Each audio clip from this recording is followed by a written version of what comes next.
Iranian-backed militia pose a continuing and significant threat to U.S. forces in Iraq, the State Department's top diplomat for the Middle East said on Thursday, about a week after U.S. President Donald Trump warned of an attack by Iran or its proxies.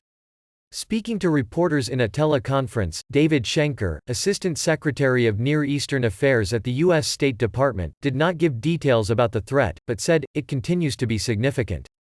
Iran-backed paramilitary groups have regularly been shelling bases in Iraq that host U.S. forces, as well as the area around the U.S. Embassy in Baghdad.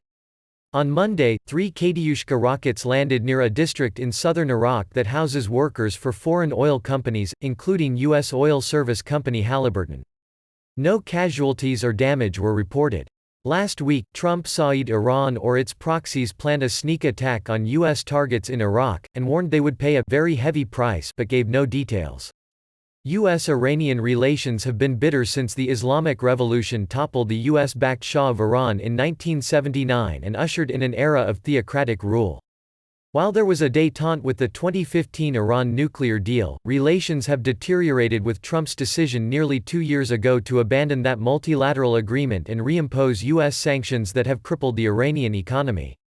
Worsening tensions, a January 3 U.S. drone strike in Iraq killed Qasem Soleimani, the head of Iran's elite Quds force, as well as Abu Mahdi al-Muhandis, who founded Iraq's Shiite Kataib Hezbollah militia after the 2003 U.S.-led invasion of Iraq.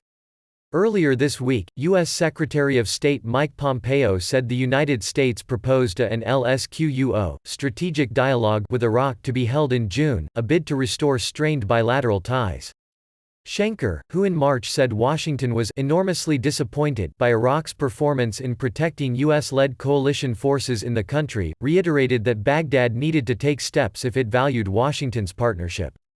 It is on the Iraqis, if they value that relationship, to take certain steps, and that includes providing protection to the coalition forces who are in Iraq, if they want those forces to remain, he said.